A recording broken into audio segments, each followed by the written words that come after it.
Actually, I was the first person to go to court 10 years ago on the point, and I won.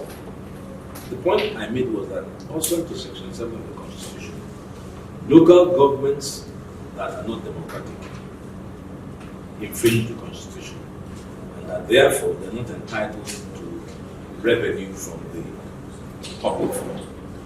The judge, Mr. Justice Hassan, now absolutely agreed. He said, I will decline you this declaration because I understand what you intend, but if I give you what you intend, the very people that you are fighting for will suffer. Because what I would do is to say that the federal government should not give them the money. So I was absolutely excited when President Tinubu picked the point up, went to the Supreme Court and got it. So what we now want to know is the money that is now going, because the states under Section 162 sub 3 were collecting. They were just collecting the money on behalf of the local governments. They were not passing it on. They were keeping it and buying aircraft and enjoying themselves to the detriment of the people on the ground. The only way Nigeria can work, is what is called the principle of subsidiarity. That is why, for those of you who are non-Catholics, come and join my church.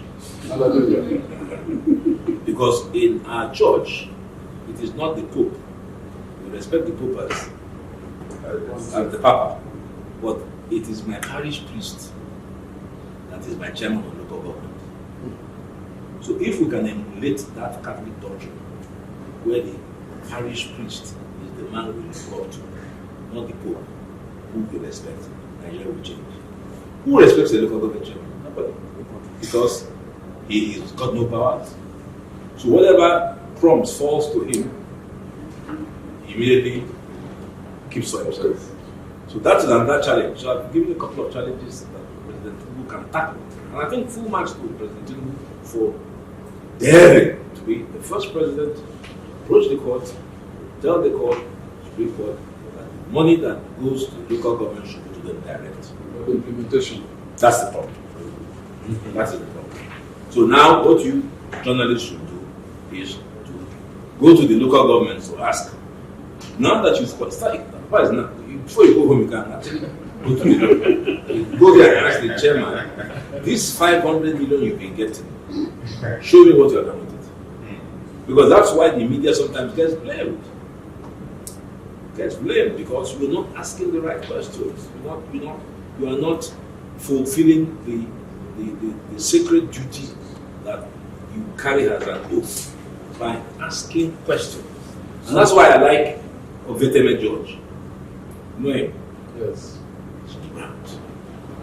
Sometimes we do, but our lives are You lose your life. You lose your life. Oh, you're thinking about, look at this. When I was fighting and my eyes were almost moving, did I think of that my life will not be lost?